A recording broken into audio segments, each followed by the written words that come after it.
My next guest has written the definitive book on the Blues Brothers, an epic friendship, the rise of improv, and the making of an American film classic. Delighted to say, joining me live from Washington, D.C., probably with a tank full of gas, it is the author of Daniel Visé, author of The Making of the Blues Brothers, Daniel Visé. Daniel, good afternoon from us. Good morning to you. It's great to be here. Thank you. I've been looking forward to this interview since it first landed on my desk, because it is one of the film alone deserves to be a classic.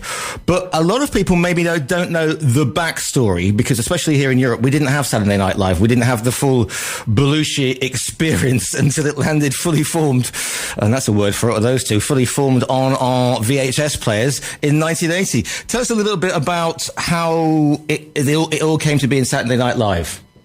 Yeah, I know now that people in Britain wouldn't have known the backstory, but for us, this was the first in a long line of things that got adapted from Saturday Night Live. Saturday Night Live went on the air in 1975.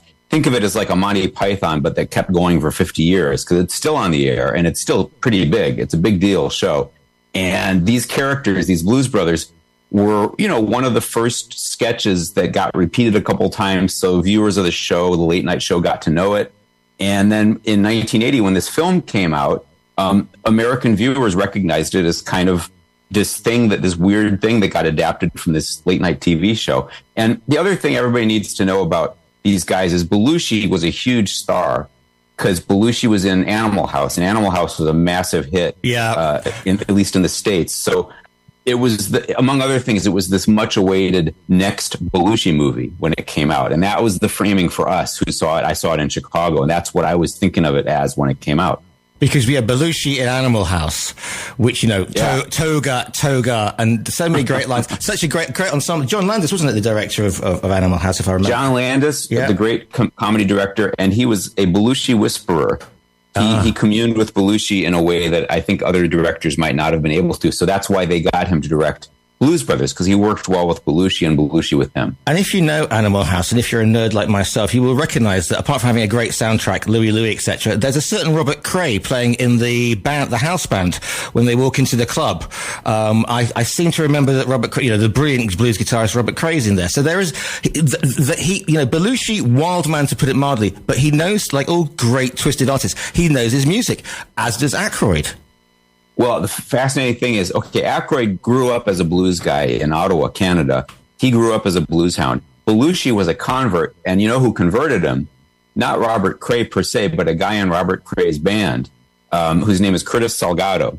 Okay. When Belushi was in Oregon, the state of Oregon, making Animal House in 1977, he met and hung out with this guy, Curtis Salgado, who was the lead vocalist in a band called the Cray Hawks with Robert Cray, up-and-coming guitarist. And this is crucial because Curtis turned Belushi on big time to the blues. So when Belushi came back from making Animal House, he was all fired up to do blues, and Aykroyd already was. And so that's kind of why you got the Blues Brothers taking shape when it did in the start of 1978. And if you think about where sort of music is and comedy is and improv and everything like that, to have something like Blues Brothers, because we've just come out of, we're 77, Saturday Night Live's doing big things. It's the mid-70s. It's the Eagles. It's that whole sort of like, not prog rock, but AOR, adult-orientated rock, Steely Dan, all that sort of thing is that California sound is ruling the airwaves. So quite a big step to go back and rediscover this music that's come out of, which is obviously America's heartland. It's very intentional. You're absolutely right. I was there. I was in Chicago. Disco ruled the airwaves. Disco was everywhere. And arena rock, no disrespect. I love Cheap Trick, REO Speedwagon and all that. AC/DC ruled the arenas. Yeah. And so this film was Aykroyd and Belushi wanting to shine a light on these soul survivors, a Steely Dan song, soul survivors. Hard times had befallen them. And Aykroyd and Belushi wanted to bring them back. And that was kind of the point of the film. So, okay, so who pitched? I mean, having a sketch is great, but building a film on the back of it is difficult because obviously you remember sort of Belushi's other things, like, what was it, Samurai Chef or something, the Samurai Mock, that sort of thing. You can't, it's very difficult.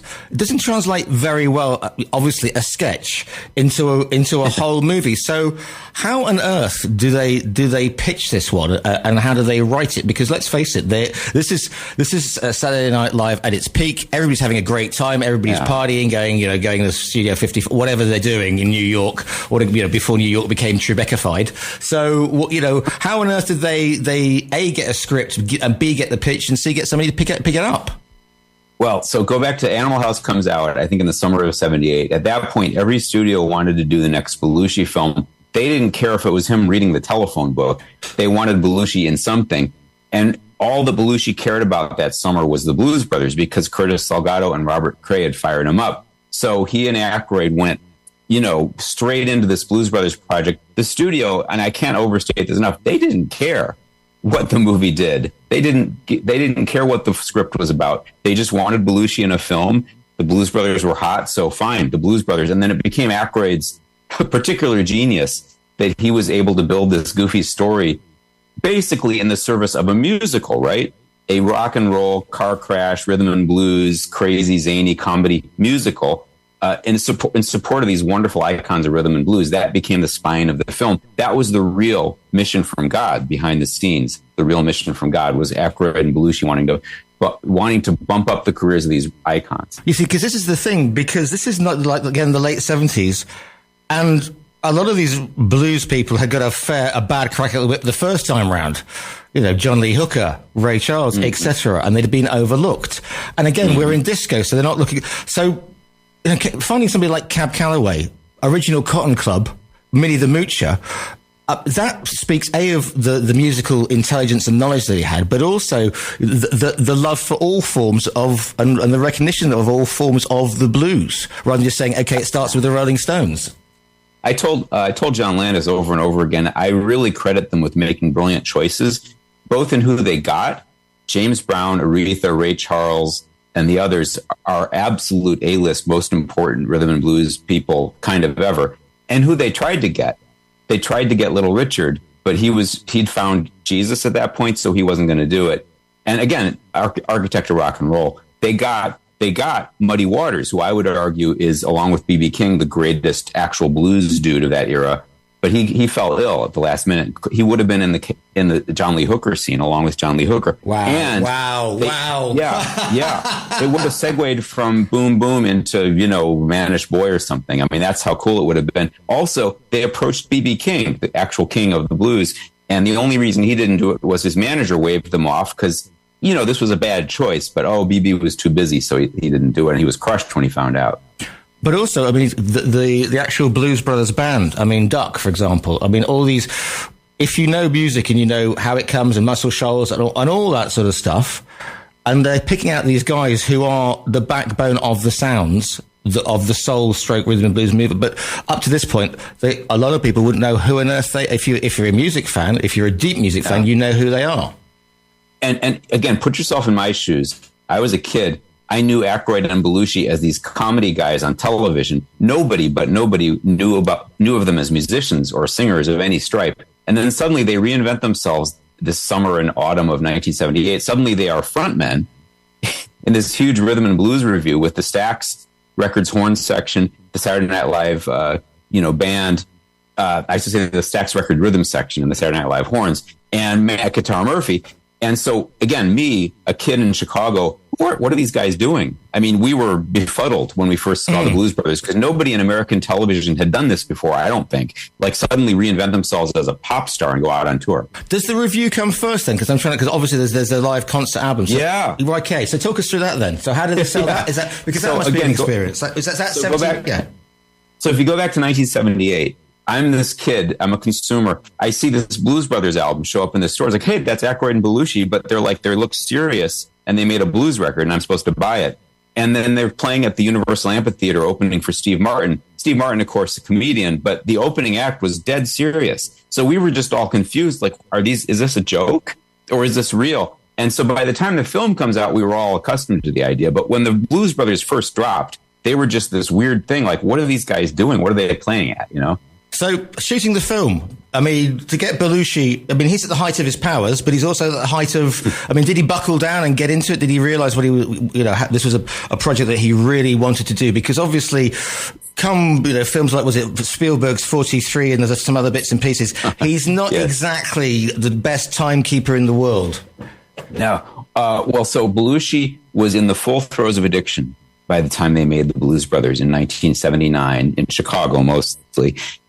He desperately, passionately wanted to make this film. I mean, he and Aykroyd were absolutely smitten with it. It was all, they lived and breathed the Blues Brothers that year. But Belushi was in the full throes of addiction. And in my book, I guess I sort of reveal, I don't know if people knew this, that Belushi almost died 2 times on the final week of filming in Chicago. They were wrapping things up. It was getting to be autumn. It's very cold in Chicago in late October. They needed to get out of there before it froze over. And Belushi got so into the cocaine, he might have been dabbling in heroin, I don't know, but that he overdosed twice in late October, and they had to burst down hotel room doors and resuscitate him, basically. So this is not because he lacked passion for the film. He was just in very, very bad trouble with addiction. And is presumably sort of Aykroyd is, you know, he loves him like a brother. He's just trying to get him, pull him through it and bashing down doors and you know, pointing them up the right way, presumably. Well, one of the reviewers of the book in the Washington Post, I think, made a good point, which is, why didn't they just halt the project? Why didn't they stop filming? Well, you know, I kind of show rather than tell this.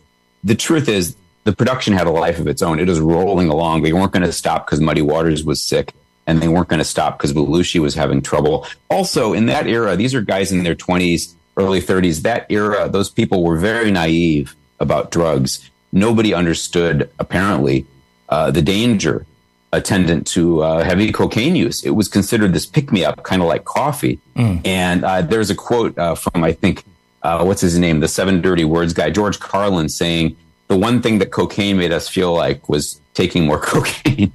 But people were just very naive about it back then. And the cameos, because there are a lot of sort of famous, I mean, Carrie Fisher. Oh yeah, exactly.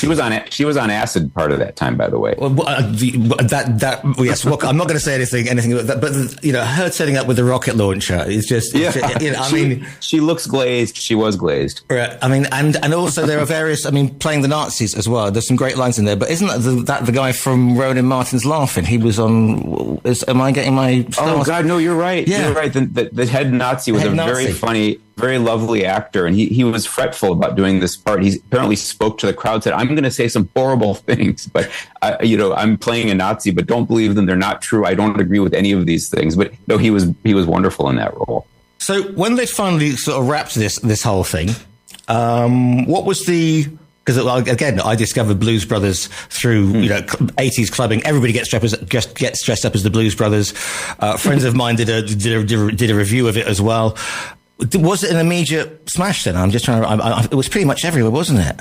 Well, the critics eviscerated it. Of course. I think it would have just as goofy, crazy, weird movie as if some like Monty Python sketch like the Scottish Poet had been made into a movie. I mean, duh, you know. So the critics absolutely heaped scorn on it. New York Times, Washington Post, LA Times, they all hated it. But the Chicago critics liked it. And the fans liked it, and it made $1 million a day for like 60 or 70 consecutive days, which was a blockbuster pace at the time. I think it was second in receipts only to The Empire Strikes Back in 1980. So it was a massive hit. And it was one of the first big films, John Landis told me, to do better overseas than domestically.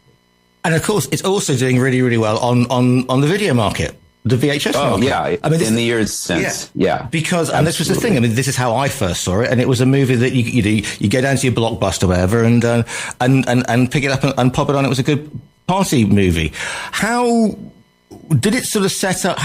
Did it keep the freshness? Were they happy with the outcome, or did it become a bit of a millstone? Because Belushi isn't going to last very much. I mean, it's 82, isn't it, that he dies in the Chateau Marmont? I believe so. Yeah. So he's got another couple of years after this one, and there was a remake made, but a little bit less about that, the better, obviously.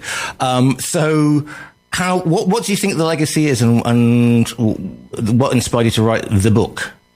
Yeah, well, the legacy turned around in measure by measure. I used to go to this 15th run film theater in Chicago called the Parkway that would play, like the Clash, Rude Boy, and Dark Side or the Wall movie, like for $2. You know what I'm talking about? Like cult films, right? Mad Max, an all-nighter, yeah. Yeah, so that's where I first saw the Blues Brothers. So it was first embraced as a cult film. One of these films that the people who liked it knew it was great. We learned the lines from it, like with Holy Grail and with Apocalypse Now and with, Blazing Saddles. You know the kind of film I'm talking about.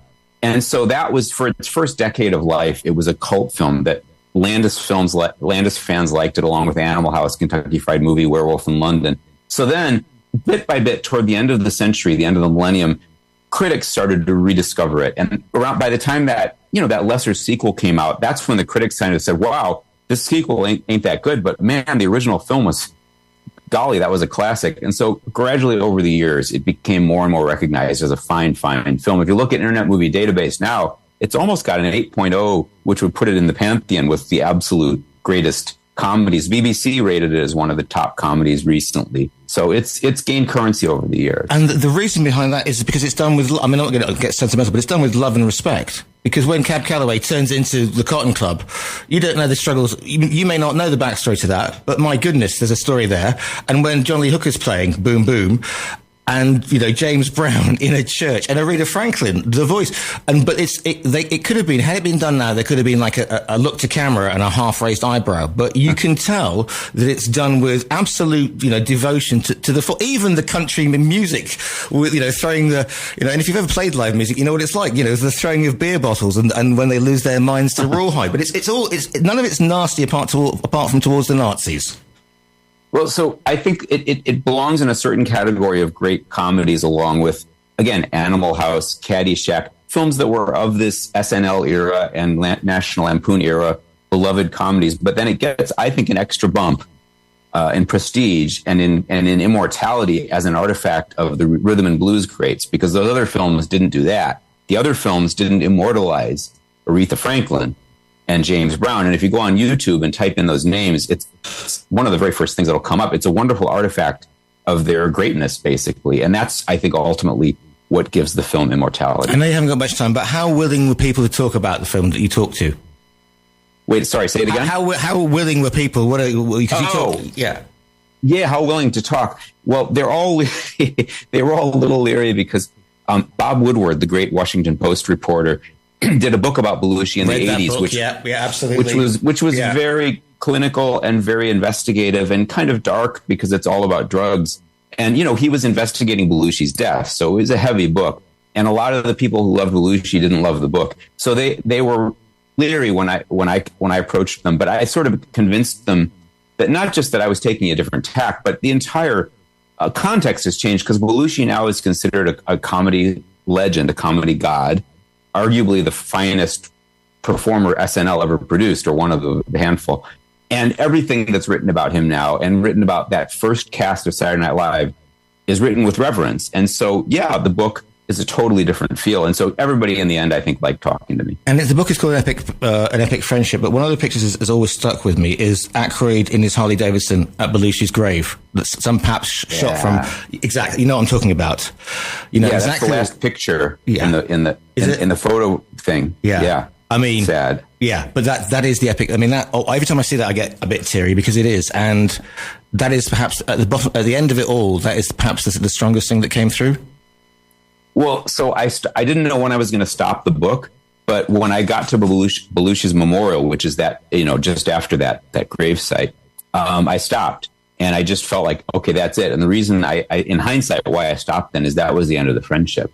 And the book really is about that friendship. So when Belushi is buried and remembered, and Aykroyd hoists up the boombox and plays that King Bee song or whatever, 500-Pound Bee, that was the end. And so that's when I stopped writing. And yeah, it's a sad ending, but a fun ride while you're on it. The book is called The Blues Brothers, An Epic Friendship, The Rise of Improv and the Making of American Film Classic. It's by Daniel de Visé. Daniel, if people want to find you online, where can they go? Do you do the socials? Where can they find you?